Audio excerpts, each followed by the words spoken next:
Before moving to Switzerland, we were told that we shouldn't have a shower or flush the toilet after 10 p.m.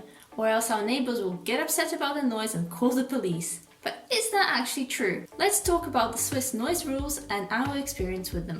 Let's start with some interesting statistics. In a survey done by Lorenz, respondents were asked what for them is a true place of tranquility, a place of quiet. And there were two answers which were much more popular than all the other ones. The top one was countryside nature, which I think is quite expected. And the second most popular one, named by 63% of respondents, was at home. You might not think that this is something groundbreaking, but it clearly shows that for Swiss people, there's a strong correlation between a Swiss home and a place of quiet.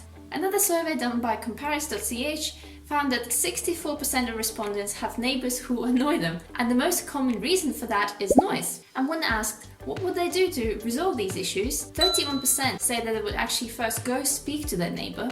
Remember what I said at the start of the video? Or else our neighbours will get upset about the noise and call the police. Note that calling the police is not even mentioned as an answer at all. And if you're wondering, Erica, doesn't everyone like their home to be quiet? Doesn't everyone get annoyed by noisy neighbours? Well, yes and no.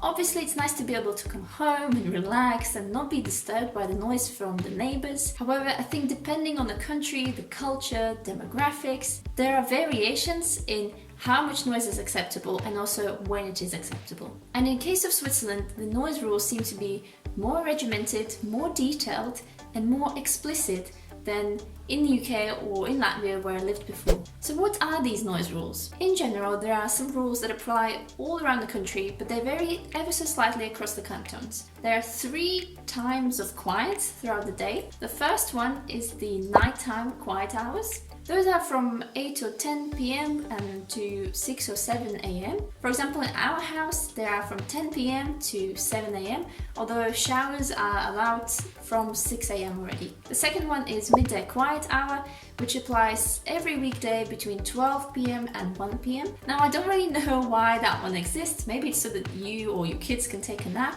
I don't really know, but let me know if you know the answer to that. And the third one is Sunday and all public holidays, when restrictions apply throughout the whole day. In Switzerland, Sundays are considered to be quiet days. You're not supposed to do any intensive work, you should spend time with your family and friends, and also most of the shops and many of the restaurants are closed. Although these are the general rules, each house can set more specific rules if they wish to do so, and our building has quite a few of them. Just to mention one I find particularly interesting is that you can only play your musical instrument 2 hours a day maximum, and that could only be in the time slots either between 9 and 12 a.m. or 3 p.m. and 8 p.m. And you can only do your practices every other day, so you can't be on the consecutive days. Now that you know the rules, let's talk about what activities are actually considered to be noisy. There are some obvious ones like loud music or shouting or speaking very loudly or having a party, but there are some which are a bit less obvious. For example, mowing the lawn, also doing any loud household tasks like hoovering or blending, doing laundry, having a shower, having a bath, and also recycling. You might be asking, how is recycling loud? Well, you see here in Switzerland, quite often what you'll see is that there are containers for recycling just out on the street, and what you do, you just go there, for example, and drop your glass bottles into the glass container, and when they land on the other glass bottles, that makes quite a racket, and that's why recycling in Switzerland is considered to be a noisy activity. So you might be wondering, how strict is everyone with actually following these noise rules? If, for example, I don't know, you decide to blend up a smoothie on a Sunday morning, will your neighbours actually be annoyed at you? I would say, as a good neighbour and a responsible resident of a Swiss home, you are expected to follow these general rules. However, how strictly you follow the rules with all the little nuances also depends a lot on the people living around you. Some neighbours might be much more sensitive than others, and it's up to you to gauge the mood in the house and figure out what is acceptable for them. For example, when we lived in our Airbnb in the city centre of Neuchâtel, it was the loudest place I have ever lived in. I'm not even joking. Even if you consider all my student accommodations, this place was super loud. And that was both due to noisy neighbours and also due to the fact that the walls were really thin. It was a very old building. And not that we purposefully acted louder or anything, we just knew that everyone around us really didn't care about the noise at all. Whereas in the building that we live in now, it's much more quiet. There are mainly families here. So I know that if I accidentally drop this crotch on the floor, which has happened a few times recently, I know that it's much of a bigger deal than it was in this Airbnb that we're living in before. So if you come out into your garden on a Sunday morning and you see all your neighbors mowing their lawns, chances are they won't mind if you do the same. From what we've heard and experienced, the problem of noisy neighbors here in Switzerland happens quite often. So it's quite likely that you might become either the annoyed party or the annoying party of the conflict. And unfortunately, when we first moved here, we accidentally fell into the latter category. Now's the time to tell you why we have a rug under our dining table. This story started about a year ago. I was just sat here in the flat doing my French homework very quietly, and then suddenly the doorbell rang, and when I opened the door there was this old lady that started saying that she's our neighbour from downstairs and she's been hearing a lot of loud noises early in the morning. And I thought, we are like the most boring people. We go to bed at 10 p.m, wake up after 7, but okay, I just kept listening to what she was saying, and then she started doing this movement like this, and then I figured out she was saying that our chairs were squeaking on the floor. So I said, okay, I'm really sorry.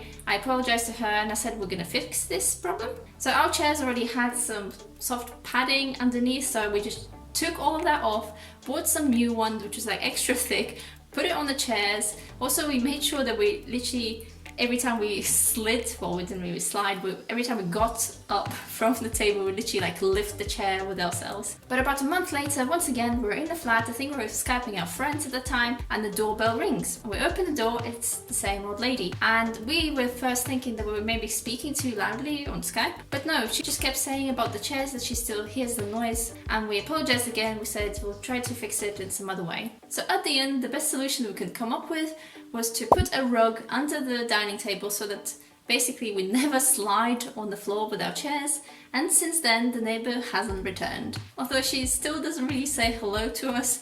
Whenever we see her, we say bonjour, and she just ignores us, but it's okay, we'll keep trying. And what if you are the annoyed party? What to do if you have noisy neighbors? Well, first of all, go speak to them. Be nice about it, explain the situation. It might be that they don't even realize they're being loud. Like, for example, we didn't realize it at all. If the issue persists, speak to the concierge if your building has one, or you can also speak to the landlord. And if the noises sound violent, or it's a large group of people that's making the noise, you have every right to call the local police. In this situation, just search for a local police number, or you can call the general Swiss police number, which is 117. And in some situations, people do call the police here straight away, and once I did it too. It was a hot summer's night, and somewhere along our street there was a party going on. And because it was really hot, we couldn't close the windows of our flat because we would suffocate. But if we had the windows open, it literally seemed like the party was inside our flat. At first I thought it would just stop eventually, but then I was just lying there in bed, counting every 15 minutes of the church bells ringing. And at around 3 or 4 a.m. I decided, you know what, this is enough. I just really want to sleep, and I decided to call the police. And I felt really bad about doing that, but I found a local police number, I called them and just explained the situation, and they seemed to be understanding of it, and they said they'll go check out what's going on. And then magically, after about 10 or 15 minutes, the noise stopped. And I did feel bad for ruining someone's party, but at the same time I feel like they've had enough time to party already. So how do the Swiss noise rules actually affect our day-to-day life? Because of all the different quiet times, we do have to do some extra pre-planning throughout the week for different household tasks that we need to do. For example, we can't do any loud housework on Sunday, so that has to be done on some other day. We also try not to have showers too late. Laundry times is probably one of the most annoying things that we had to adjust to, and that's because our laundry machine actually stops between 11:15 and 13:30 every day, and that is more than the midday quiet hour they mention on the rules. I don't know why it stops for those times, but you have to be really careful so that your laundry is not stuck in the machine mid-cycle for the whole of the lunch break, basically. Before, living in the UK and in Latvia, we generally tried to be considerate neighbours, but not because it was written into the contract. We were just doing this unconsciously because we just wanted to be nice and polite. Whilst here in Switzerland, we're much more conscious of the noises that we might be making, and we are constantly anxious about breaking one of these noise rules. So back to the original question, will your Swiss neighbour call the police because you flushed the toilet at 11 p.m? Probably not. Should you have shower after 10 p.m? Try not to. Just be a considerate neighbor, know the noise rules in your building, and pay attention to your neighbors and what they're like. Hope you enjoyed this video. Let me know if you have any interesting stories or experiences with your Swiss neighbors, with the noise rules here in Switzerland. I'd love to hear them all. See you in the video next week. Bye!